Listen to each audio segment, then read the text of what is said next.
Hello po, good morning everybody. Morning! Kamusta po kayo? Praise God. Praise God, amen? Ano sabihin natin, praise God?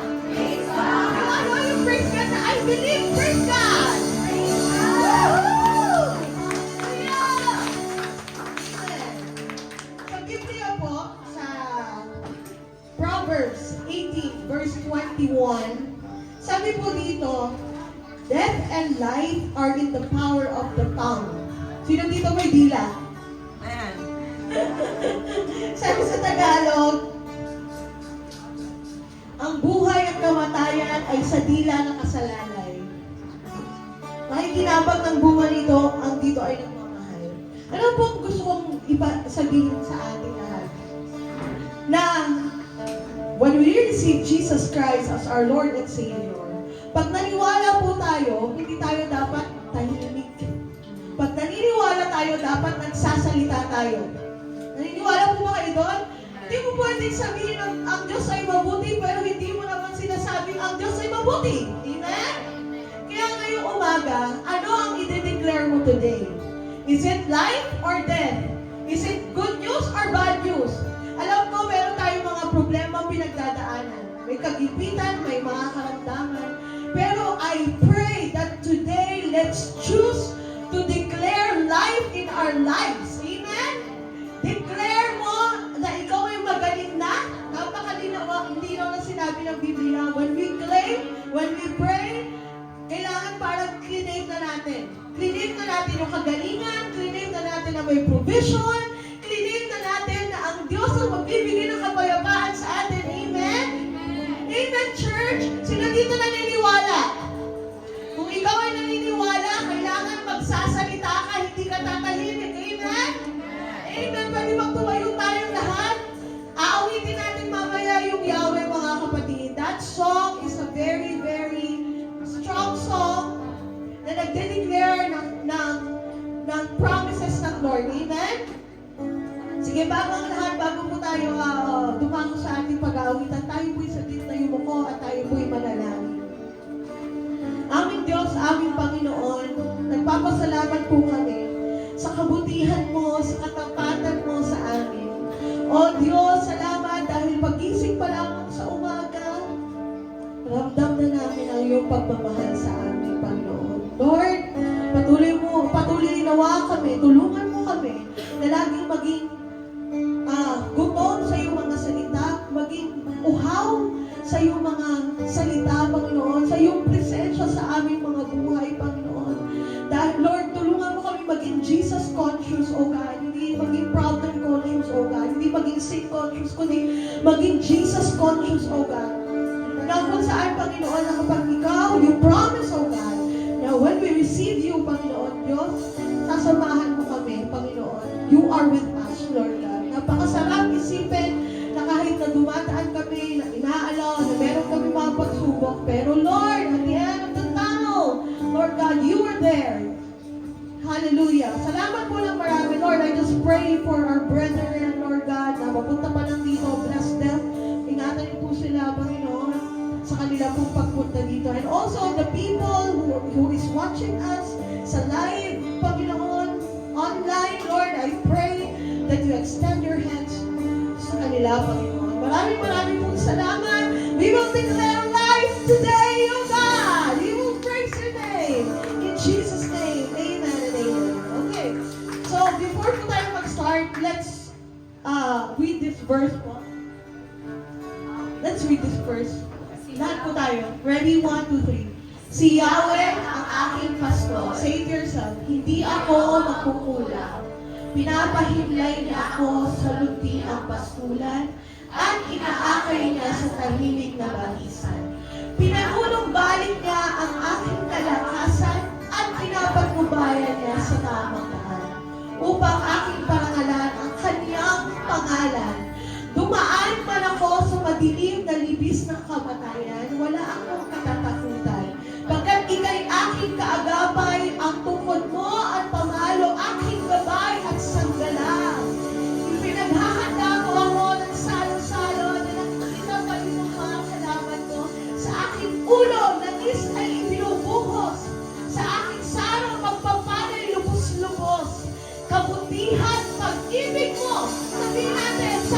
Di magkukulang ng mga kasama ko. Hallelujah. Amen? Ang kabutihan ng Diyos ay hindi magkukulang. Hallelujah. Let's praise Him. Let's declare life today. Woo!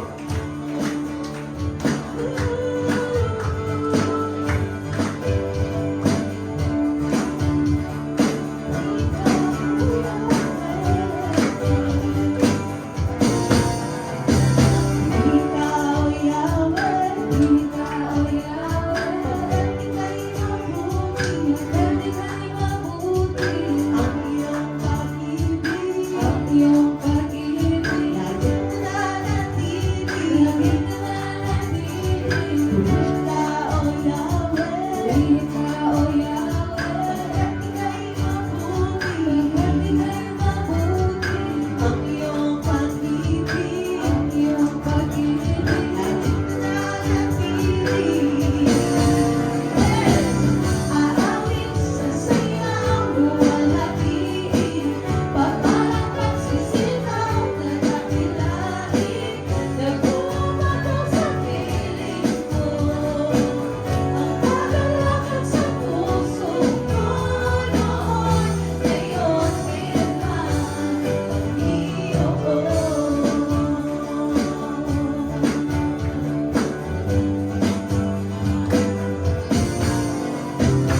Ikaw, O Yahweh, pagkat ika'y mabuti, ang iyong pag-ibig, laging nananatili. Minsan pa, Ikaw, O Yahweh, pagkat ika'y mabuti, ang iyong pag-ibig, laging nananatili. Aawit sa sayaw, luwalhatiin, papalang pagsisitaw na dakilain, nagbumabaw sa piling ko, ang kagalakan sa puso ko noon, ngayon, kailanman. Aawit sa sayaw, luwalhatiin, papalang pagsisitaw na dakilain, nagbumabaw sa piling ko, ang kagalakan sa puso ko noon, ngayon, kailanman. Aawit sa sayaw, luwalhatiin, papalang pagsisitaw na dakilain, nagbumabaw sa piling ko, ang kagalakan sa puso ko noon, ngayon, kailanman. Noon, ngayon,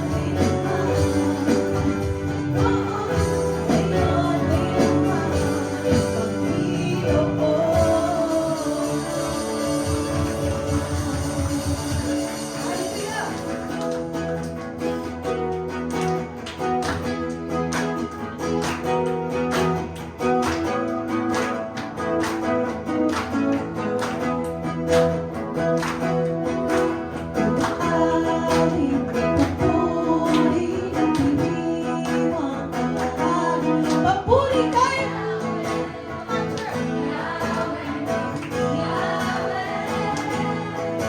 Lumalapit sa presensya mo, nagpupunay ang lahat.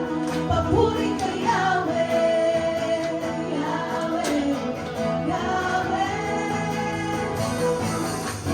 Sa lahat ng oras, sa bawat araw, pinupuri at sinasamba. Ikaw ang tunay na Diyos, hari ng mga hari.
Papuri ng Diyos sa iyong mga galing, kapag kailanman, hindi nagbabago.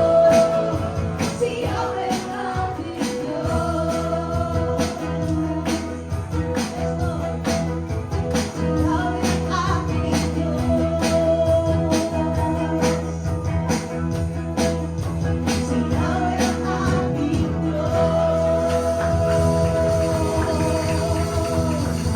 Papuri sa mataas-taas ng Diyos. Hallelujah. Sali po susunod na awitin natin pong dalhin ang pangako ng Diyos. Maaari tayong humahinga sa piling niya ngayon.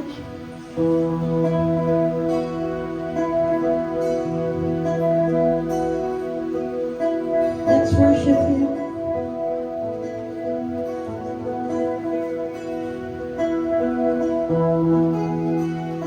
Thank you, Jesus, for your promises, our Diyos. Thank you, Lord.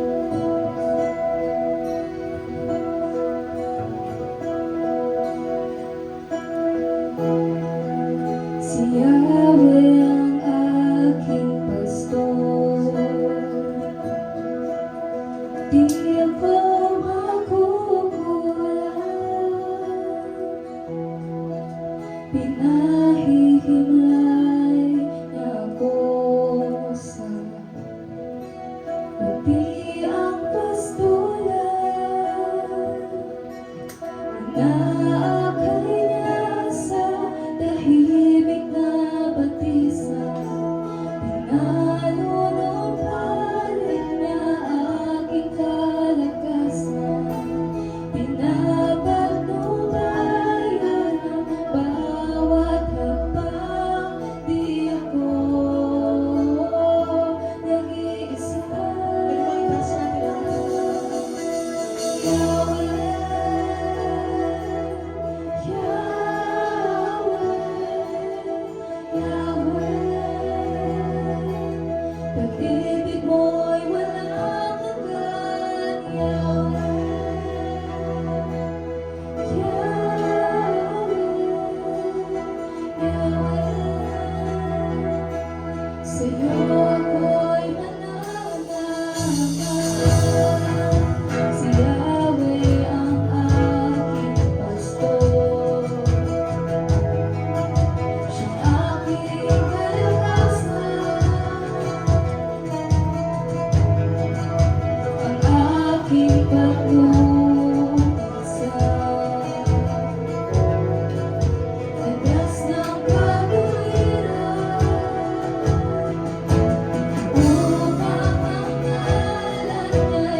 Bakit ay walang laman sa pusong may tiwala? Ikaw ang aking tagapagligtas. Ikaw sa akin ang lahat-lahat. Isa pa, let's declare. Tumatakpan ako sa tibis ng kamatayan. Bakit ay walang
Diyos na buhay!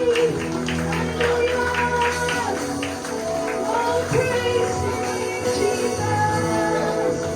Oh, magnify your name! Hallelujah! Yes, Lord! Lord, today we choose life, Lord God. Lord, even though we walk, Panginoon, sa mga valley sa buhay natin, Lord, we will continue to declare that you are our God, Panginoon. Kahit anong mangyari, Panginoon, panghahawakan namin ang iyong pangako. Panghahawakan namin ang kung anong pinaniniwalaan namin, Panginoon. Mananatili kami, Panginoon, sa iyo. Sa gitna ng mga problema sa buhay namin. Salamat po sa kapayapaan. Salamat po sa presensya ng Banal na Espiritu ngayong umaga. And I know, Lord God, you are happy to see us worshiping your name, declaring your goodness in our lives, Lord God. In Jesus' name, amen. Amen. Dako na po tayo sa ating pong tithes and offering. At ang ganda po nung kantahan natin, no? Sa lahat ng panahon, ang Diyos ay lagi nasa atin. Ang provision niya po ay lagi nasa atin at hindi niya po tayo pinapabayaan. Kaya patuloy ko pong ini-encourage po ang bawat isa sa atin. Sa ating po patuloy na pagsunod sa mga turo po ng ating Panginoon. Mahalagang tandaan po natin yung kanyang utos. Katulad din po ngayon sa ating pong pagbibigay. Sabi niya nga po sa Malakias 3:10, dalhin ninyo ang buong ikapusa tahanan ng aking ama upang magkaroon ng pagkain sa aking bahay. At subukan ninyo ako sa bagay na ito.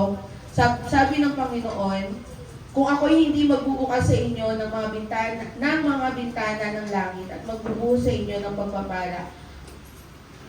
Yan, hanggang sa walang sukat. So, yung ating pong pagbibigay ng ikapuat handog sa Panginoon ay hindi lamang po isang obligasyon, kundi isang pagkakataon po para ipakita natin yung pagtitiwala natin sa ating Panginoon. Amen po? Sa pamamagitan po ng ating pagbibigay, tayo po ay nagpapakita ng ating pagpapahalaga sa kanyang mga biyaya at nagpapakita ng ating pagsuporta po sa gawain po ng ating pong Panginoon. Katulad po ng ating pong iglesia. So, alam naman po ng bawat isa sa atin na kung saan din po napupunta yung mga binibigay po natin. Kaya patuloy ko pong ini-encourage ang bawat isa sa inyo na magbigay ng buo at tapat sa ating po mga puso sa pag-ibig at pagsama po. Huwag nating hayaan na ang ating mga pag-aalinlangan ay yung makapigil po sa ating pong pagbibigay sa ating Panginoon. Sa halip, patuloy po tayo magtiwala sa Diyos at hayaan natin siya ang magpala sa atin. Amen? Ayon sa kanyang mga pangako. So patuloy lang po natin panghawakan ng kanyang po mga pangako. Kaya po tayo po patuloy na magbigay ng merong kagalakan sapagkat ang ating pagbibigay ay isang pagpapakita ng ating pagmamahal at pananampalataya sa Panginoon. Ang bawat sentimo na ating ibibigay ay magiging bahagi ng mas malaking plano ng Diyos para sa ating iglesia at para po sa ating patuloy na pagtulong sa community po natin. Kaya pagpalain po ang bawat isa sa atin sa ating po pagbibigay at nawa patuloy po natin maranasan ang kanyang pagpapala sa buhay po ng bawat isa sa atin. Tayo po'y manalangin. Aming Diyos, aming Panginoon, maraming salamat po sa patuloy na pagtuturo sa aming Panginoon sa kung paano po namin ibibigay ang aming pong kaloob at handog para sa iyo, Panginoon. Salamat, Panginoon, dahil patuloy niyo po ginagamit ang bawat isa sa aming Panginoon para po sa ikalalago ng inyong pong iglesia, Panginoon, kung paano pa kami makakatulong, Panginoon, sa bawat tao na nasa paligid po namin, Panginoon. Ikaw ang siyang madakilan, maluwalhati sa lahat sa pangalan ni Jesus. Magsitayo po tayong lahat at buksan ang ating mga Biblia sa Galatia, chapter 1, verse 11 to 14. Mga kapatid, nais kong malaman ninyo na ang magandang balitang ipinangaral ko sa inyo ay hindi katha ng tao. Hindi ko ito tinanggap mula sa tao at hindi rin itinuro sa akin ng sino mang tao. Si Jesucristo mismo ang naghayag nito sa akin. Hindi kaila sa inyo kung paano ako namuhay noong bilang kaanib ng relihiyong mga Hudyo. Walang awa kung inusig ang iglesia ng Diyos at sinikap na ito'y wasakin. Sa relihiyon ng mga Hudyo, nahigitan ko ang maraming kasing edad ko at ako'y lubhang na masugid sa kaugalian ng aming mga ninuno. Makakaupo na po tayo lahat. Okay, magandang umaga po sa ating pong lahat. Muli. Okay, ito po tatalakayin ko po ay pang-apat po na series na po natin sa aklat po ng Galacia. Yung una po natin tinalakay, ang pinag-usapan po natin doon, sabi sa atin ng banal na kasulatan, meron lamang nag-iisang mabuting balita, no? At walang iba kundi ang ating Panginoong Hesus. Tandaan po natin yun na, huwag po tayong magugulo, huwag tayong malilito, huwag tayong panilinlang, huwag tayong padadala ng mga katuroang maliban kay Jesucristo ay meron pang ibang mabuting balita. Siya lang ang nag-iisa. I am the way, the truth, and the life. No one comes to the Father except through me. Ako ang daan, ang katotohanan at buhay. Walang sino mang makakaparoon sa Ama maliban sa pamamagitan niya. Tapos, sumunod pong linggo, pinag-usapan po natin na ang mabuting balitang ito ay personal. No? Kanya-kanya po tayong pagtanggap, kanya-kanya po tayong pananampalataya, at kanya-kanya po tayong pakikipag-ugnay natin sa Panginoon. Noong nakaraang Sunday, ang pinag-usapan natin, ito palang mabuting balita o ang ating Panginoong Hesus na personal nating buhay, dapat pala malaman din ng iba. No, hindi pala ito pwedeng maging makasarili. Kinakailangan ipaalam natin itong mabuting balita at kailangan po natin palaganatin. Ngayon, ito po naman ang pang-apat. Habang tayo po ay nasa mundong ito, hindi po maiwasan na mula sa bahay, tayo po ay lalabas. At tayo po ay pupunta sa eskwelahan, sa trabaho, sa komunidad, sa palengke, o kahit saang lugar na gusto nating pumunta. Ngayon, ito po yung pinaka-challenge. Sa buhay na gusto mong ipamuhay sa labas, anong buhay ang gusto mong ipakita?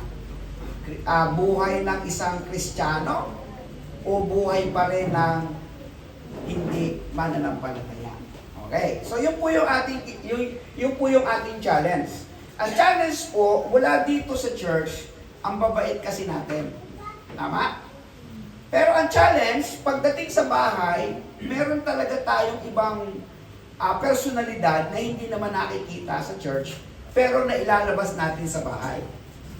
Sa kabilang banda naman, mula sa bahay, lalabas tayo ng komunidad, ng syudad, at ng iba't ibang lugar. So ang challenge naman doon, alin kaya ang totoo? Yung sa bahay o yung ipinapakita ko dito sa labas? Okay. Kaya ang paksa po natin ngayon ay maganda siya, ayon po doon sa konteksto, pinamagatan ko po siyang huwag maging doble kara. Alam niyo yung doble kara? Kumbaga doon sa coin, dalawa yung mukha, no? Walang ibon, parehong mukha o kaya parehong ibon. Kaya kung ikaw ay mandadaya sa isang sugal, hindi alam yung iyong isip, parang lagi kang panalo kasi kahit saan lumagay yung coin, parehong mukha o kaya parehong ibon. Sa banal na kasulatan, hindi po tayo pwedeng maging doble kara. Dahil tayo po sa loob ng bahay, papunta sa labas, hindi po pwedeng iba yung sa loob ng bahay, pagdating sa labas, iba ka rin. Alam naman natin, ang totoong ikaw nagsisimula sa bahay.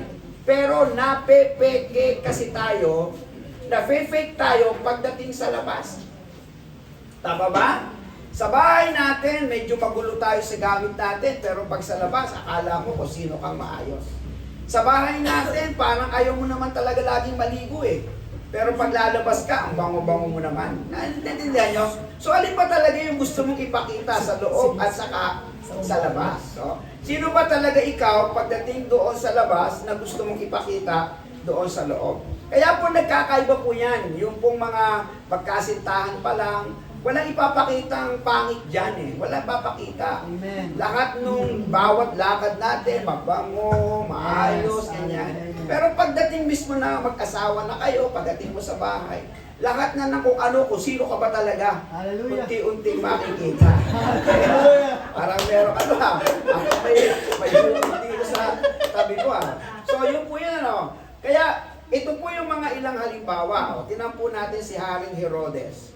Sa Matthew chapter 2 verse 8, ito po yung sinasabi. O, basa po natin. Pagkatapos sila ay pinapunta niya sa Bethlehem na ganito ang bilin. O, ano sabi po? Hanapin niyong mabuti ang sanggol. Kapag natagpuan ninyo siya, ipagbigay alam agad ninyo sa akin upang ako man ay pumunta roon at sumamba rin sa kanya. Yun yung unang mukha. Ang kanyang gusto sabihin, ipaalam mo naman sa amin kung nasan si Jesus at sasamba rin ako, sabi ni Haring Herodes. Pero sa kwento, gusto niyang patayin si Jesus. O di ba doble cara? Hindi mo malaman kung sino ba talaga ang totoo sa kanya. Ganon din po sa mga Pariseo at saka sa mga Saduceo. Sa Matthew 23 verses 1 to 3. Pagkatapos ay sinabi ni Jesus sa mga tao at sa kanyang mga alagad, ang mga tagapagturo ng kautusan at ang mga Pariseo ang kinikilalang tagapagpaliwanag ng kautusan ni Moses. Kaya't gawin ninyo ang itinuturo nila at sundin ang kanilang iniuutos. Ngunit, tinan po ninyo ang doble cara, ngunit huwag ninyong tularan ang kanilang ginagawa sapagkat hindi nila isinasagawa ang kanilang ipinapangaral. O faith, di ba? Sa ating panahon, parang mga pastor yan parang mga priest. Lahat ng mga tagapagturo, ministro, sa harapan ninyo, mukha kami napakabanan, ibig sabihin, parang hindi kami makabasag pinggan. Pero sa totoong buhay, maraming napapansin na hindi naman nakikita sa itinuturo namin. Kaya ang tawag po doon sa panahon na yon, mga hipokrito, mga mapagpaimbabaw, mga doble cara kayo. Hindi kayo katotohanan sa inyong mga itinuturo. Sa Matthew 23 verse 13 to 14, kahabag-habag kayo, mga tagapagturo ng kautusan, at mga Pariseo, mga mapagkunwari. Hinahadlangan ninyo ang mga tao upang hindi sila makapasok sa kaharian ng langit. Hindi na nga kayo pumapasok, hinahadlangan pa ninyo ang mga nais pumasok. Kahabag-habag kayo, mga tagapagturo ng kautusan, at mga Pariseo, mga mapagkunwari. Inuubos nyo ang kabuhayan ng mga byuda at ang idinadahilan ninyo ang pagdarasal ng mahaba dahil dito'y lalo pang bibigat ang parusa sa inyo. Okay? O sino sa inyo ang may sakit? Ipapanalangin ko. 200 pesos lang. Naiintindihan nyo? Ganun ang istorya nito No? Kaya sabi, imbis na umangag, pinahihirapan nyo pa ang mga tao. Pero nagtuturo kayo ng kailangan nyong sumamba, pero okay lang sa inyo kung hindi kayo magsimba. Nakukuha po ninyo ibig ko sabihin. Pagkatapos, gagamitin ko ang isang paraan na alam ko na pang-spiritual sa pamamagitan ng pananalangin. Lahat kayo gusto kong ipanalangin. Pero meron ako dito lagayan. Nakuha niyo po? Maglalagay kayo para lalo kayo magpanal. Doble cara, di po ba? Kaya ang tawag ni Jesus dyan, mga mapagpaimbabaw. Ginagamit nyo ang simbahan para kayo ay yumaman. Ginagamit nyo ang inyong pagiging spiritual na tagapanguna para kayo ay bigyan ng mga tao. Kahipokrituhan. Malayong malayo sa itinuturo ninyo. Kaya yun na po ang sabi. Tayo naman mga tao, sa Matthew 21 verse 9. Ito maganda, sabay-sabay nating basahin. Nagsisigawan ang mga tao na uuna at sumusunod sa Kanya. Sigaw nila, sabay-sabay tayo. Purihin ang anak ni David. Pinagpala ang dumarating sa pangalan ng Panginoon. Purihin siya. Ito nung pumasok siya sa Jerusalem, ito yung sinasabi ng mga tao. Purihin ang anak ni David. Pinagpala ang dumarating sa pangalan ng Panginoon, purihin ang Diyos. Imbis na si Jesucristo pumunta ro sa Romano, no? Sa gobernador o kaya sa imperyo para palitan yung napakasamang nangunguna, emperador nung panahon na yon, hindi naman siya doon pumunta. Pumunta siya doon sa templo at patuloy siyang nangaral. Ngayon, nagalit ang mga tao.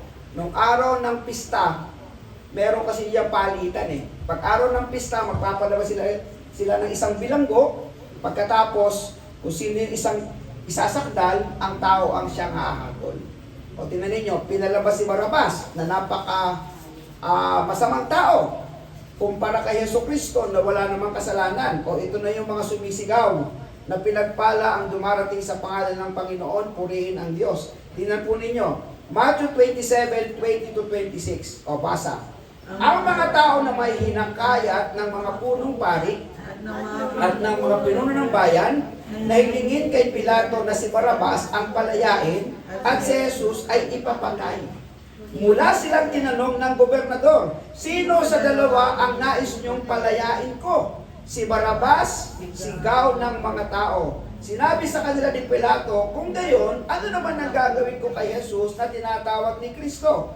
Na Kristo, at sumagot ang lahat. Ipako siya sa krus. Unang sigaw, purihin ang Diyos. Nang nakita nila na parang hindi ito papabor sa kanila, nang papiliin si Barrabas o si Kristo, ang sigaw na nagsalita ng purihin ang Diyos sa pangalan ng Panginoong Hesus, kasabay ng sumisigaw, ipako siya sa krus. Ipako siya sa krus. O diba, doble kara?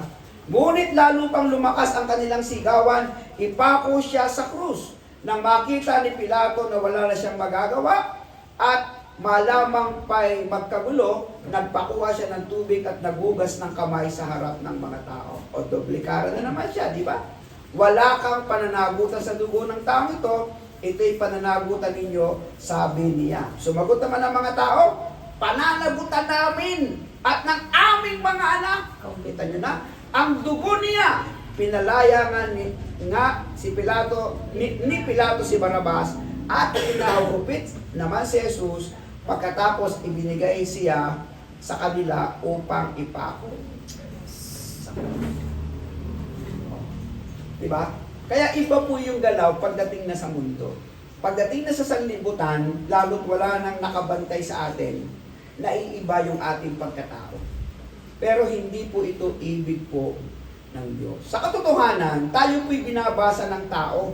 Ang buhay mo, ang buhay ko, ngayon na ikaw ay na kay Kristo na. Basahin po natin. Ikalawang Korinto, Kapitulo 3, talatang 1-3. Akala ba ninyo'y pinupuri na naman namin ang aming sarili? Kami ba'y tulad ng iba na nangangailangan pa ng rekomendasyon para sa inyo o mula sa inyo? Ano sabi ng talatang 2? Kayo mismo ang aming sulat ng rekomendasyon. Nakasulat kayo sa aming puso upang makilala at mabasa ng lahat. Ipinakita ninyo na kayo ay sulat ni Kristo na ipinadala niya sa pamamagitan namin. Hindi nakasulat sa tinta, kundi isinulat ng Espiritu ng Diyos na buhay at hindi sa mga tapyas na bato, kundi nakaukit sa puso ng mga tao. Paglabas natin mula doon sa bahay natin, papunta doon sa direksyong pupuntahan natin, mga kapatid ko sa Panginoon, binabasa na ang buhay natin. Lalo pa, galing ka dito sa Jesus, the heart of worship. Lahat tayo nagbababaan. Lahat ng kapitbahay yan. Kumbaga, parang markado na tayo lahat yan. Pagdating doon sa aming bahay, sa lugar namin, alam nilang ako'y pastor. Tapos ang aking mga anak, tuwing lalakad kami, papalabas ng gate. Markado na yan. Babantayan na yan ang bawat kilos. Kasi ang buhay na natin, ang isang sulat na rekomendasyong binabasa ng tao. Kaya, nung mangyari po ito, mayroong pinangyarihan sa kanila nung panahon na yon na ikinagalit ni Apostol Pablo kay Apostol Pedro. Ito po ang naging usapin nila nung panahon na yon. Kaya ano po yung mga hakbangin na dapat po natin gawin? Una, huwag ipagkaila ang iyong pagiging Kristiyano. Hindi ko alam. Mula dito sa Cavite, pupunta kayo sa probinsya ng Los Baños, probinsya ng Cebu o Davao. Hindi naman kayo kilala doon na kayo ay dito. Hindi ko alam kung ipagkakailan yung Kristiyano kayo o paninindigan ninyo na ako po ay Kristiyano. Diba? Kalimitan naman sa mga probinsya, pag tayo'y pumunta, ang isang paraan ng pag-welcome nila, yung magkakaroon kayo ng kasiyahan. Tama ba? O, ngayon, pag ikaw po ay hindi marunong tumanggi at ikaw ay mas gusto mong ipagkailang iyong pagiging Kristiyano, mas mahihikayat ka kaysa ikaw ang makahikayat. Kaya ito po yung nangyari. Galatia Kapitulo 2, talatang 11 hanggang 12. Basahin po natin. Subalit na dumating si Pedro sa Antioquia, harap-harapan ko siyang sinaway sapagkat mali ang kanyang ginagawa. Dahil bago dumating ang ilang sugo ni Santiago, siya'y nakikisalo sa mga hintil. Subalit nang dumating na ang mga iyon, anong ginawa? Lumayo na siya at hindi na nakisalo sa mga hintil dahil sa takot niya sa pangkat na nagnanais na tuliin din ang mga hintil. Nung hindi nakikita si Pedro, sige lang, ano ba inyong kasiyakan dyan? Sasayaw ba kayo? Sasayaw din ako. Iinom ba kayo? Iinom din ako. Naku, di ba? Meron kayong pinag-uusapan na hindi nakalulugod, tatawa ako, makikipagbiruan ako. Nang dumating si pastor, pulasan sila. Ako lang po ibig sabihin. Sabi niya, maling-mali yung ginawa mo, Pedro. Kitang-kita kita. Nung hindi pa dumarating sina Santiago, na andyan ka, nakikitawa ka, nakikihalubilo ka, nakikisaya ka sa mali. Pero nung dumating sila, kitang-kita kita, bigla kang umalis. Bigla kang umalis. Hindi ko alam kung meron tayong ganun. Na isang kwento't karanasan na bigla na lamang tayong magbabago pag wala nang nakakakita sa atin. O tingnan ninyo ang Mateo 26:70. 26:70, ito yung panahon nagkaila si Pedro. Ngunit nagkaila si Pedro sa harap ng lahat. Wala akong nalalaman sa sinasabi mo, sagot niya. Talata po 72. Muling nagkaila si Pedro, isinusumpa ko, hindi ko kilala ang mga taong iyon. Matthew 26:74-75, sumagot si Pedro, parusahan nawa ako ng Diyos kung nagsisinungaling ako, hindi ko kilala ang taong iyan. Pagkasabi nito, tumilaw ang manok, naalala ni Pedro, sinabi ni Jesus, bago tumilaw ang manok. 3 beses mo akong ikakaila, lumabas siya at tumangis ng buong kapahitan. O, di ba? Hindi niyo napansin. Kasama niya si Jesus, ang bait-bait niya. Nung si Jesus ay ipinapako na sa krus, tinatanong ko siya, kasama ni Jesus, nagkakaila na siya. So hanggang saan mo kayang ipanindigan na hindi ipagkaila si Kristo kapag ikaw ay malayo na sa paningin ng mga pastor, sa paningin ng simbahan, sa paningin ng mga taong nakakakilala sa iyo na ikaw ay Kristiyano. Kaya ano po sabi natin dito? Magpakilala ka agad na Kristiyano ka. Huwag gawin ang gawaing magbibigay sa iyo ng pag-uusig ng budhi. Huwag maging hipokrito. O diba? Ginampan na naman ni Pedro yung kanyang pagiging duplikara. 3 beses ikinaila si Jesus, pero binagabag siya ng kanyang budhi. Diba? Kasi pagka ikaw ay may banal na espiritu na sa iyong buhay, kahit hindi ka nakikita ng tao, alam mo nakikita ka ng Diyos. Ginagawa mo isang bagay ng palihim, pero binabagabag ang iyong budhi. Pangalawa, huwag makiayon o makisama sa anumang gawaing mali. O, basahin natin, Galatia 2:13. At kumaya naman sa kanya ang ibang mga kapatid doon na mga Hudyo, pati si Bernabe ay natangay sa kanilang pagkukunwari. Tama? Imbis na ikaw lang, mayroon pang madadamay. Lalo pa kung kayo ay Kristiyanong parehong mahina, pareho kayo magkaibigan. Alam niyo, naalala ko po, na ako po ay pastor sa Lukban, binata pa po naman ako noon. Nung panahon na yon, ang sinihan, meron double. Hindi ko alam kung nabot yung pene. May ka-double. Ibig sabihin, pag nagpalabas ng unang pelikula, meron ka-double. Sino kumabot nun? Siguro tayo mga kaedad natin, ganyan. Dito ngayon, merong orchestra, merong balcony, pero isa lang ang palabas. Tama? Noong panahon na yun, may ka-double. Eh syempre, binatang pastor ako noon. Niyaya ako ng isang elder ko sa church. Sabi niya, pastor, manood tayo ng sine. Eh, tika muna, kinakabahan ako dyan. Eh, baka tayo makita ng mga miyembro. O kaya may makapansin sa akin. Sabi niya, hindi, ako bahala. That time, na-compromise ako. Sumama ako doon sa elder ko sa church at nanood kami ng sine. Maganda naman yung palabas. Alam mo naman si tatay pastor nyo, ang gusto na palabas, barilan. Yung mga cowboy, no? Eh, nung panahon na yun, uso pa si na Fernando po nun eh. May mga kabakabayo pa. Gusto kong panoorin yun. Sige, manood tayo. Ito ka ako ang hindi ko malilimutan. Eh, ang pinili namin, hindi orkestra. Ang pinili namin, balcony. Kasi sa balcony, kahit pa paano, medyo makakalayo ka ng konti. Sa orkestra, medyo kita ka ng karamihan. Sabi ko, dun tayo sa taas, para medyo nakatago tayo. Eh, di ba madilim naman sa sinihan? Oh, ito may pagka-weird ng kaunti. Habang naglalakad ako, madilim, syempre nangangapa. Sabi ng elder ko, Pastor, hindi dyan. Dito tayo. Sabi ko, huwag ka maingat. Huwag ka maingat. Okay, tayo? Ang hirap gumalaw. Napakahirap gumalaw na isang sitwasyon na alam mo, ang hirap ng lugar, ang hirap ng sitwasyon, pagkatapos, pag ikaw ay wala nang gagawin kundi tumingin sa kaliwa, tumingin sa kanan, tumingin dito sa likod, baka may makakita. Isa yun. Wala noon, hindi na ito ginawa. Kasi ang hirap. Sabi ko na sa iyo eh. Napakahirap kumalaw na ikaw ay nagtuturo, pagkatapos yung itinuturo mo hindi nakikita sa iyo.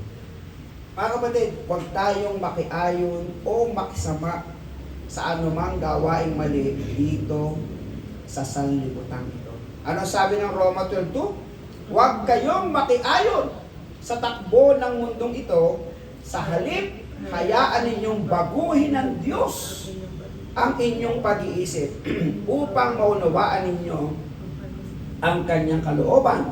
Sa gayon, magagawa ninyo kung ano ang mabuti, kalugod-lugod sa Diyos, at ganap na kalooban. So anong tama? Huwag makigaya, huwag manghikayat sa mali, at huwag patangay sa anumang pagkukunwari. Sabi ng binasa natin, gumaya naman sa kanya at ibang mga kapatid. Doon na mga Hudyo, pati si Bernabe ay natangay sa kanilang pagkukunwari. Kaya kung ikaw ay mananampalatayang mahina pa, huwag kang didikit sa kapwa mo mahina. Kasi magkakatangayan kayo. Magkukuntsabahan kayo sa mga gawain na iniisip niyo kahit mali, pwede naman kasi wala namang nakakakita. Di ba ba? So kaya tayo po kinakailangan lumago ng lumago, tumatag ng tumatag, tumibay ng tumibay. At ang pangatlo panghuli, sawayin agad-agad ang mga doble cara. Magsawayan tayo. Pag nakita mo ang isang bagay, kapatid, mali yan. Huwag mo nang ituloy yan. Di ba? Pag medyo may sumisimple dyan, kapatid, mali yan. Yun po ang tama. Kaya sabi dito, Galatia 2:14, nang makita ko ang kanilang ikinikilos, ay hindi ayon sa tunay na diwa ng magandang balita. Sinabi ko kay Pedro sa harap nilang lahat, kung ikaw na isang Hudyo ay namumuhay na parang hintil at hindi bilang Hudyo, bakit mo ngayon pinipilit ang mga hintil na mamuhay gaya ng mga Hudyo? Diba? Sabi niya, kung ikaw ay isang Kristiyano, kung ikaw ay isang anak ng Diyos, bakit mo ngayon pipilitin sila? O ikaw ay sasama sa kanila? Pagkatapos sila ay dadalhin mo naman sa isang gawaing mapagkunwari o mapagdoblikarang pamumuhay. Diba? Totoo yan. Kaya ano sabi ng Hebreo 4:12-13? Ang salita ng Diyos ay buhay at mabisa, mas matalas kaysa alinmang tabak na sa magkabilay may talim. Ito'y tumatagos maging sa kaibuturan ng kaluluwa at espiritu, ng mga kasukasuan at buto, at nakakaalam ng mga iniisip at binabalak ng puso. Walang nilalang na makapagtatago sa Diyos. Ang lahat ay hayag at lantad sa kanyang paningin, at sa kanya tayo magsusulit sa ating mga sarili. Itong salita ng Diyos, ang sabi, isang buhay at mabisa, dalawa ang talim. Kayang manuot sa inyong kaluluwa, sa isip, sa kaibuturan ng inyong puso. Kaya kayong konsensyahin. Kaya marami pong mga mananampalataya ayaw magbasa ng Biblia. Kasi natatakot sila pagbasa nila ang sinasabi patungkol sa Kanya. Patungkol sa mga bagay na hindi nakikita ng tao, pero parang tila baga nakita ako ng Diyos. Parang tila baga may nakatingin sa akin sa mga bagay na hindi ko naman ginagawa. Kaya ano po sabi dito natin? Ipakita agad na mali ang ginagawa. Kahit naman sa mga anak natin, di po ba? Pag may mali, ayaw nating konsintihin. Sa school, ayaw konsintihin ng guro ang kanilang mga estudyanteng mali ang ginagawa. Sa simbahan, ganun din. Kaya meron tayong ganitong pagsamba. Meron tayong salita ng Diyos. Kasi wala namang ibang makapagtutuwid sa atin kundi ang salita ng Diyos. Hindi ko kayang baguhin ang inyong buhay. Hindi kayo kayang baguhin ng simbahan. Ang isang kaya lang makapagbago sa atin ay ang Panginoong Yesus, na siyang tinanggap natin bilang sariling Panginoon at sariling tagapagligtas. Sabi pa dito, imulat agad ang isip at mata sa katotohanan. At ang panghuli, manindigan sa kung ano ang tama.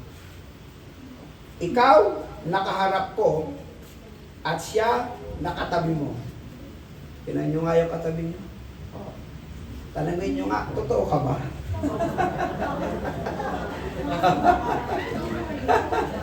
Mamaya, doble kara ka. Nakangiti ka sa akin, pero pag talikod ko, sinasabi mo sa akin. Huwag maging doble. Okay, mga kapatid ko sa Panginoon, dalahin ko po na patuloy tayong lumalakas, tumatatag, lumalago sa salita ng Diyos na atin pong sinasamba at pinaglilingkuran. Okay, tumayo po tayong lahat. Awitin po natin yung Psalms 23. Awitin po natin. At sa pagkakataong ito, sambahin po natin ang Panginoon nang may katotohanan. Walang halong doble kara. No? Ibig sabihin, sasamba tayo pare-pareho na sa puso. Hindi tayo sasamba ng namimilitan.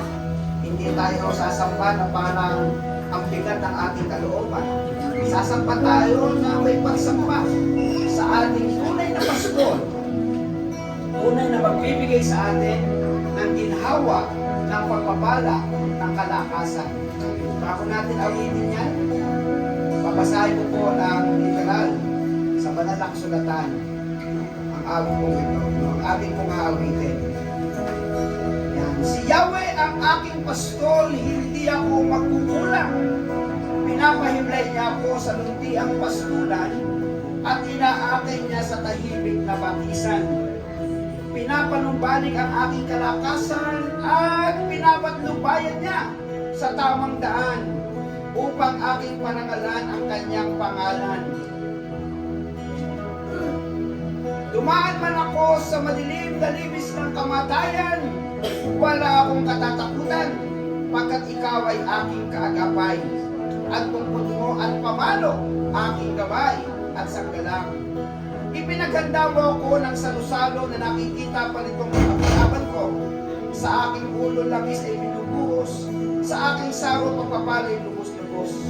Kabutihan, pag-ibig mo sa akin di magkukulang. Siyang makakasama ko habang ako'y nabubuhay at magpakailanman sa bahay ni Yahweh mananahan. gusto. Awit po tayo. Di ako Di ako magkukuna. Hallelujah, Lord.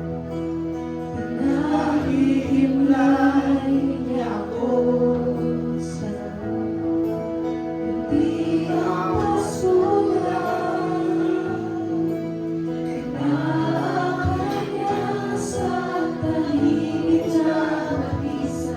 Amen, Lord. Pinanunumbalik niya aking kalakasan. Praise God.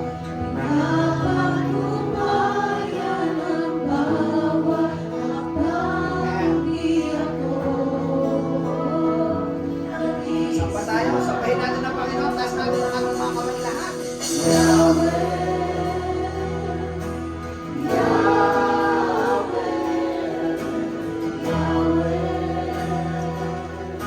pag-ibig ko'y malagyan. Yahweh, Oh, Yahweh!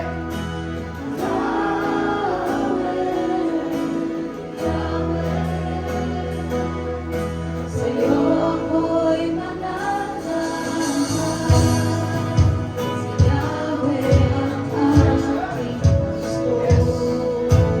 Lord Jesus, oh, Yahweh! Aking kalakasan, Oh, Yahweh, ang aming kalakasan.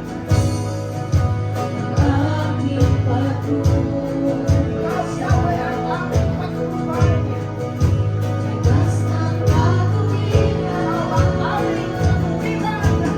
upang ang alay ay aking pawiran. Praise God. Malwalhati ang yaong Ikaw, itatawag. Yahweh. Bukod ng pasto na ay ang aking pag-ibig. Ikaw ang aming Yahweh. Oh, aming Yahweh. Sabay-sabay ang ating name.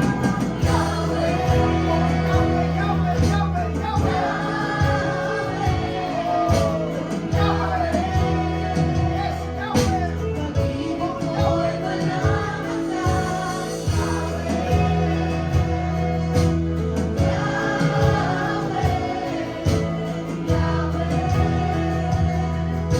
Sa'yo ako'y mananahan ako sa ibis ng kamatayan. Takot ay walang lugar sa pusong may tiwala. Ikaw ang aking magpapagligtas. Ikaw sa akin ang lahat-lahat.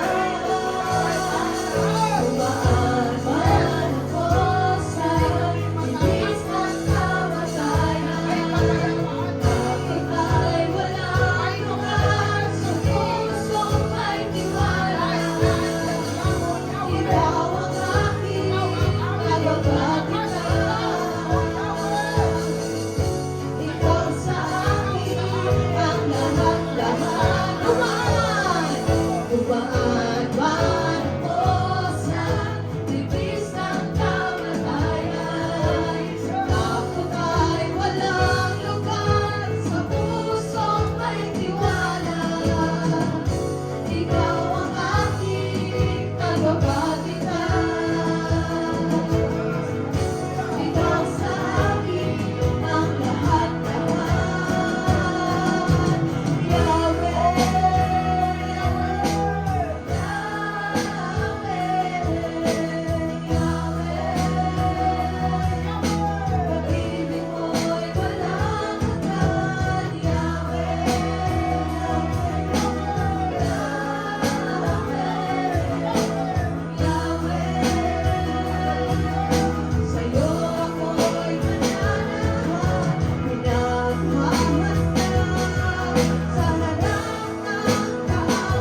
lamang na hindi pinagkait ang kanyang bugtong na anak na si Jesucristo ang nag-iisang mabuting balita na amin pong na kami po ay umugnay ng personal sa aming Panginoong Jesucristo. Ngayon ay gusto naming palaganapin.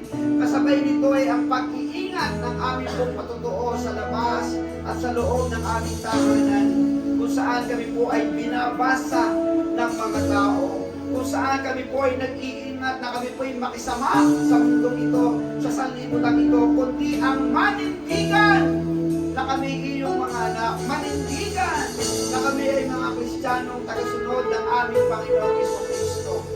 Aming Panginoon, bakuran po ninyo kami ng pananagumpay araw-araw sa tuwing kami ay lalabas.